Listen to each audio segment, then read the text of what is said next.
Sir, இப்போ இந்த flight take off ஆன சில நொடிகள்லேயே இந்த மேடே கால் அப்படின்னு சொல்லப்படக்கூடிய அந்த கால் வந்து போயிருக்கு. ஆனால் ரெஸ்பான்ஸ் இல்லை அப்படிங்கிற ஒரு குற்றச்சாட்டு முன்வைக்கப்பட்டிருக்கு. இப்போ இந்த மேடே கால் அப்படின்னா என்ன, எந்த அளவுக்கு முக்கியத்துவம் வாய்ந்தது, ரெஸ்பான்ஸ் இல்லை அப்படின்னும் போது இதை நம்ம எப்படி எடுத்துக்கலாம்? இந்த மேடே கால் என்பது வந்து பார்த்தீங்கன்னா வழக்கமாக நாம் பேசக்கூடிய ஒரு மொழி போல லாங்குவேஜ் போன்றதல்ல. அது ஒரு ரகசிய குறியீட்டு மொழி, சங்கேத மொழி என்று சொல்வார்கள். ஒரு சமிக்கை என்று கூட நீங்கள் அதை சொல்லலாம். விமானிகளை பொறுத்தவரையில் மேடே என்பது ஒன்று, பேன் பேன் என்று சொல்லுவது, டெட் டெட் என்று சொல்வார்கள். இப்படி அவர்களுக்கான சங்கேத குறியீடுகள் இருக்கும். இந்த சங்கேத குறியீடுகளை விமானிகளும் விமான கட்டுப்பாட்டு போக்குவரத்து கட்டுப்பாட்டு அறையில் இருப்பவர்கள் மட்டும்தான் பேசிக்கொள்வார்கள். அவர்களுக்கு மட்டும்தான் அது சரியான பொருளை தரும். அது மட்டுமல்லாமல் வழக்கமாக நாம் பேசுவது போல பேசி அர்த்தம் தவறாக போய் வேறு மாதிரி ஆகிவிடக்கூடாது என்பதற்காகத்தான் இந்த சங்கேத குறியீடுகள் போல வைத்திருக்கிறார்கள். இந்த மேடே கால் என்பது ஒரு விமானி சொல்லக்கூடாத ஒரு சொல். அதே போல விமான போக்குவரத்து கட்டுப்பாட்டு அறையில் இருப்பவர்கள் கேட்கக்கூடாத ஒரு சொல். ஏனெனில் ஒரு விமானி மேடே மேடே மேடே என்று 3 முறை சொல்லிவிட்டார் என்றால் அது கிட்டத்தட்ட ஒரு பேரழிவை குறிப்பதுதான். அதன் பிறகு உயிர் பிழைப்பதற்கான வாய்ப்புகள் என்பது மிகவும் அரிதினும் அரிது, மிகவும் குறைவு என்பதைத்தான் அந்த மேடே என்கிற அந்த சங்கேத குறியீடு குறிக்கிறது. ஆக அந்த அகமதாபாத் விமானத்தில் விமானிகளாக இருந்தவர்கள் புறப்பட்ட 30 வினாடிகளில் 1:38 தாண்டி 1:39 அளவில் அந்த விமானம் வந்து டேக் ஆஃப் ஆகிறது, புறப்படுகிறது. 30 வினாடிகள் தான் வானில் பறந்திருக்கிறார்கள். ஆனால் டேக் ஆஃப் ஆன உடனேயே மேடே கால் அங்கு கொடுக்கப்பட்டிருக்கிறது விமான கட்டுப்பாட்டு அறைக்கு. அதுவும் மிகப்பெரிய புதிரான ஒரு செய்தி தான். ஏனெனில் ஒரு பறந்து ஒரு குறிப்பிட்ட தூரம் சென்றதன் பிறகு ஏதேனும் நடந்திருக்கலாம். ஆனால் டேக் ஆஃப் ஆகும் வரை 2 என்ஜின்களும் செயலில் இருந்திருக்கின்றன. விமானத்தினுடைய எல்லா பாகங்களும் சரியாக இருந்திருக்கின்றன. அப்படி இருந்திருக்கக்கூடிய பட்சத்தில் தான் விமானத்தை கிளப்பி இருப்பார். அப்படி கிளப்பிய 30 வினாடிகளில் அந்த விமானத்திற்கு என்ன நேரிட்டது என்பதுதான் இன்று நம் முன் இருக்கக்கூடிய மிகப்பெரிய புதிரான கேள்வி. இன்னும் யாராலும் விடை சொல்ல முடியாத ஒரு கேள்வி. அந்த கேள்வி என்ன என்பது தான் அந்த மேடே கால் மூலமாக நமக்கு அவர்கள் உணர்த்தி இருக்கிறார்கள். ஆக 30 வினாடிகளிலே அவர்கள் அந்த மேடே கால் கொடுத்திருக்கிறார்கள், அந்த சங்கேத வார்த்தையை சொல்லி இருக்கிறார்கள். ஆனால் வழக்கமாக இந்த மேடே கால் அவர்கள் கொடுத்ததன் பிறகு அவர்களுக்கு அவகாசம் இருக்குமே, ஆனால் அவர்கள் மீண்டும் வந்து தகவல் தெரிவிப்பார்கள். என்ன கோளாறு நேர்ந்திருக்கிறது என்று சொல்லலாம், அல்லது என்ன உதவி வேண்டும் என்று அவர்கள் கேட்கலாம். இப்படிப்பட்ட ஒரு வாய்ப்பு இருந்திருக்கிறது.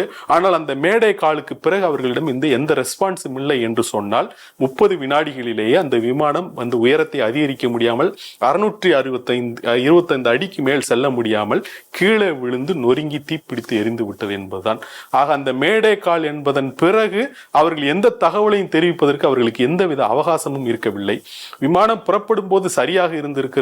இந்த 30 வினாடிகளுக்குள் என்ன நேர்ந்திருக்கும் என்கிற அந்த புதிருக்கு விடை தேடித்தான் இப்பொழுது உயர்நிலை வல்லுநர் குழுக்கள் அமைக்கப்பட்டிருக்கின்றன. பல்வேறு வல்லுநர்கள் பல்வேறு விதமான கருத்துக்களை தெரிவித்து வருகிறார்கள். அகிலா, சரி, இப்போ இந்த 30 வினாடிகள் மட்டும்தான் இருந்திருக்கு, அதற்குள்ளேயே என்னமோ இருக்கு. ஏன்னா டேக் ஆஃப் ஆகும்பொழுதே இந்த மேடே கால் போயிருக்குன்னு சொல்லும்போது நம்ம நிறைய ரீசன்ஸ் இருக்கலாம் அப்படின்னு பேசிட்டு இருக்கும்பொழுது ஓவர் ஃபியூலிங் அப்படிங்கிற ஒரு ஃபேக்டரும் முன்வைக்கப்படுது. லாங் ஹால் ஃப்ளைட், அதாவது நீண்ட தூரம் பயணிக்கக்கூடிய ஃப்ளைட்டாக இருக்கிற பட்சத்தில் நிறைய ஃப்ளைட்ஸில் வந்து ஓவர் ஃபியூலிங் அப்படிங்கிற ஒரு கம்ப்ளைண்ட் இருக்குது. தேவைக்கு அதிகமான ஃபியூலை பயன்படுத்துகிறாங்க அப்படின்னு சொல்லிட்டு அதுவுமே இதில் ஒரு காரணமாக இருந்திருக்கும்னு நம்ம நினைக்கலாமா? இந்த காரணத்தினால இதற்கு முன்பாக ஏதேனும் விபத்துகள் நிகழ்ந்திருக்கா? அதை பற்றி பேசலாம்.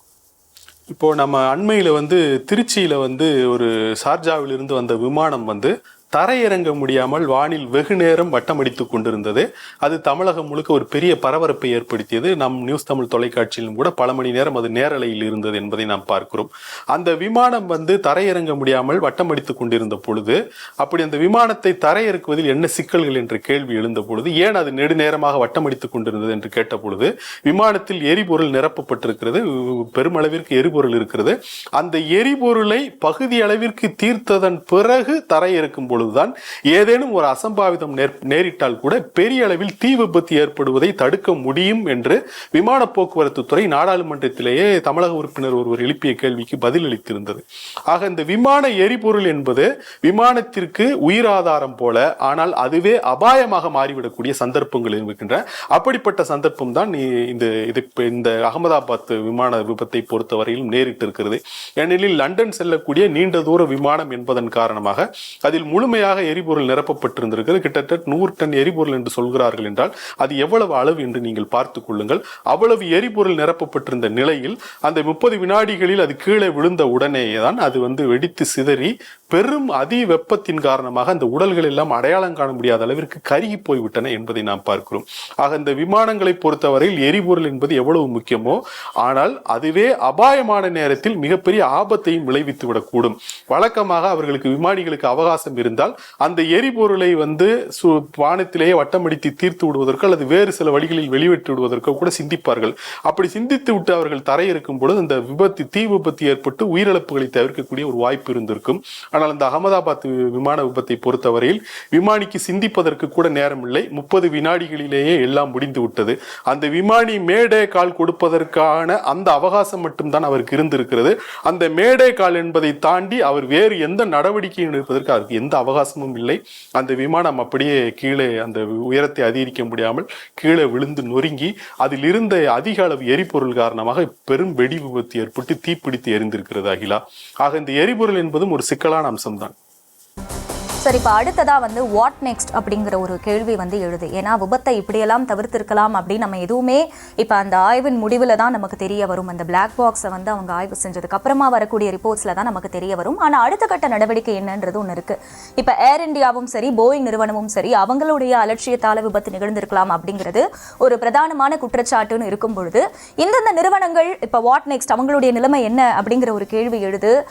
ஃபியூச்சர்ல அவங்க என்னென்ன மாதிரியான ப்ரிகாஷனரி மெஷர்ஸ் எடுக்கணும்னு நினைக்கிறீங்க? போயிங் தவிர வேற என்னென்ன நிறுவனத்துடைய விமானங்கள் நம்ம கிட்ட அதிக அளவுல பயன்பாட்டுல இருக்கு கமர்ஷியலை பொறுத்த வரைக்கும்? அது பற்றி இப்போ இந்த விமான விபத்துகளை பொறுத்தவரையில் புதிராக முடிந்து போன விமான விபத்துக்கள் நிறைய இருக்கின்றன. உலகை உலுக்கிய விமான விபத்துக்கள் என்று நாம் பட்டியலிட்டோம் என்று சொன்னால் அதில் முதலில் வரக்கூடியது MH-37 என்று சொல்லக்கூடிய மலேசியாவிலிருந்து சீனா நோக்கி சென்ற விமானம் தான்.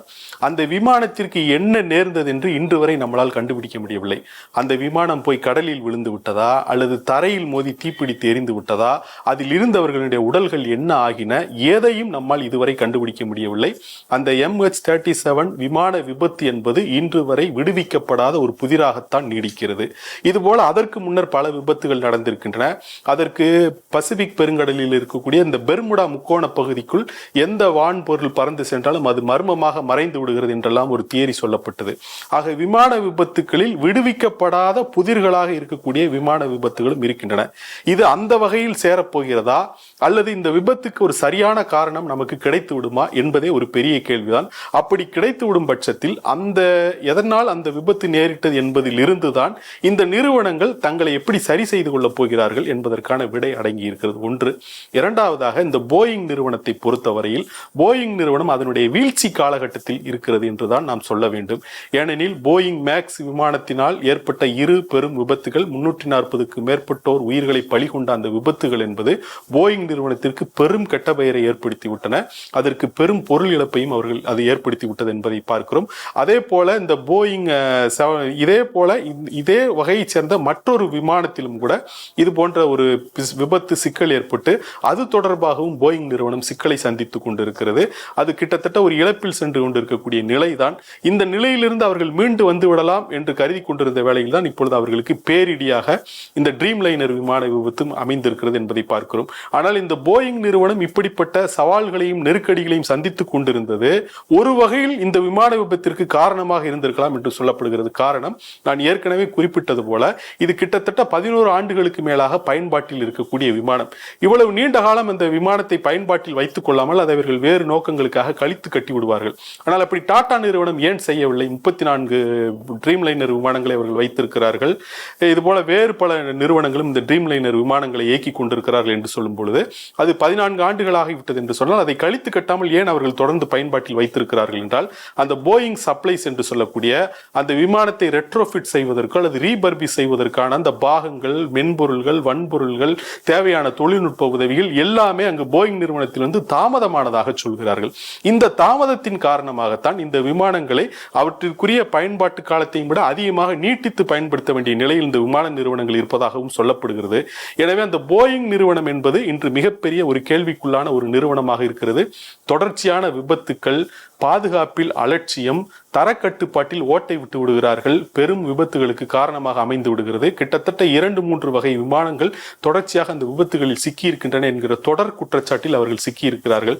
எனவே அவர்களை பொறுத்தவரையில் வாட் நெக்ஸ்ட் என்பது அந்த நிறுவனமே அதை செய்து கொள்ள முடியாது. கேள்வி கேட்க வேண்டிய அரசாங்கங்கள், இதை கட்டுப்படுத்த வேண்டிய, வரைமுறைப்படுத்த வேண்டிய, விதிகளை வகுத்துவதற்கு வேண்டிய அரசாங்கங்களுடைய கடமை. உதாரணமாக அந்த ஏற்கனவே நான் குறிப்பிட்டது போல அந்த இந்தோனேசியா எத்தியோப்பியா விபத்துகளில் 340க்கும் மேற்பட்டோர் உயிரிழந்திருக்கிறார்கள். அந்த 2 விமான விபத்துகளுக்கும் போயிங் நிறுவனத்தினுடைய பாதுகாப்பு குறைபாடும் தரக்கட்டுப்பாட்டில் இருந்த அலட்சியமே காரணம் என்று வெளிப்படையாக தரவுகளோடு குற்றச்சாட்டுகள் முன்வைத்திருக்கிறார்கள். ஆனால் அந்த போயிங் நிறுவனத்திடம் $1 பில்லியன் அளவிற்கு அபராதத்தை பெற்றுக்கொண்டு யுஎஸ் டிபார்ட்மெண்ட் ஆஃப் ஜஸ்டிஸ் என்ன செய்து விட்டது என்றால் அவர்களை ப்ராசிக்யூட் செய்யாமல் விட்டு விட்டார்கள். அந்த விமான விபத்தில் உயிரிழந்தவர்களின் குடும்பங்கள் இது அறநெறி பிறந்த செயல் என்று அமெரிக்க அரசை நோக்கி வெளிப்படையாகவே குற்றம் சாட்டினார்கள். எனவே இப்பொழுது நிறுவனங்களினுடைய பொறுப்புணர்ச்சி, அவர்கள் தங்களுடைய பொறுப்பை தட்டி கழிக்கும் பொழுது அதை கவனித்து கண்காணித்து கேள்வி கேட்க வேண்டிய அரசாங்கங்கள் என்ன செய்து கொண்டிருக்கின்றன என்கிற மிகப்பெரிய கேள்வி இருக்கிறது. இந்த விமான விபத்தை பொறுத்தவரையில் எல்லா உயிர்களுமே மதிப்பு மிக்க உயிர்கள் தான். இந்த உயிர்களில் ஏற்றத்தாழ்வு என்பது இல்லை. எத்தனையோ உயிர்கள் தங்களது கனவுகளை இந்த விமான விபத்தில் கருக்கி கொண்டிருக்கிறார்கள். கேரளாவைச் சேர்ந்த ஒரு செவிலியர் ரஞ்சிதா என்பவர் தன்னுடைய குடும்பத்தினுடைய எதிர்காலம் கருதி லண்டனுக்காக வேலைக்கு சென்றவர். அவர் உயிரிழந்திருக்கிறார். இந்த விமானியே கூட, அந்த கேப்டனே கூட, அவரு கூட தன்னுடைய தந்தையை கவனித்துக் கொள்ள வேண்டிய நிலையில் இருந்தவர். அவரும் இப்பொழுது உயிரிழந்திருக்கிறார். இப்படி எத்தனையோ கனவுகளை இந்த விமான விபத்துகள் கருக்கி விடுகின்றன என்று சொல்லும்போது இதற்கு பொருட்படுத்த வேண்டிய, இதற்கு பதில் சொல்ல வேண்டிய அரசாங்கங்களையும் நாம் நோக்கி இந்த கேள்விகளை எழுப்ப வேண்டியிருக்கிறது. குஜராத்தினுடைய முன்னாள் முதலமைச்சர் விஜய் ரூபானியும் அதில் உயிரிழந்திருக்கிறார் என்பதை நாம் பார்க்கிறோம். எனவே இந்த விபத்துக்களை பொறுத்தவரையில் தொழில்நுட்பம் சார்ந்து மென்பொருள் வன்பொருள் விபத்தா என்ற ஒரு கேள்வி, மேன்மேட் டிசாஸ்டரா, மனித தவறால் நேர்ந்ததா அல்லது பேட்மேட் டிசாஸ்டரா, ஒரு பறவையால் நேர்ந்ததா என்பதை தாண்டி நிறுவனங்களினுடைய லாப வெறி, நிர்வாகத்தினுடைய அலட்சியம் கார்ந்ததா என்பதை தாண்டி இது ஒரு அரசியல் ரீதியாகவும் இது பார்க்க வேண்டி இருக்கிறது. அரசியல் ரீதியாக என்று பார்க்கும் பொழுது இதை கண்காணிக்க வேண்டிய பொறுப்பில் இருக்கக்கூடிய அரசுகள் இதை என்ன செய்கிறார்கள்? உதாரணமாக அமெரிக்கா என்றால் யுஎஸ் டிபார்ட்மெண்ட் ஆஃப் ஜஸ்டிஸ் என்று இருக்கிறார்கள். அவர்கள் அபராதத்தை வாங்கி கொண்டு போயிங் நிறுவனத்தை ப்ராசிக்யூட் செய்யாமல் விட்டு விடுவார்கள் என்றால் அன்று போன உயிர்களுக்கு என்ன பதில்? அதே போல நம்மூரில் சிவில் விமான போக்குவரத்து துறை அமைச்சகம் என்ற ஒரு தனி அமைச்சகமே இருக்கிறது. அதற்கு ஒரு அமைச்சர் இருக்கிறார், ராம் மோகன் நாயுடு என்ற ஒரு அமைச்சர் இருக்கிறார்.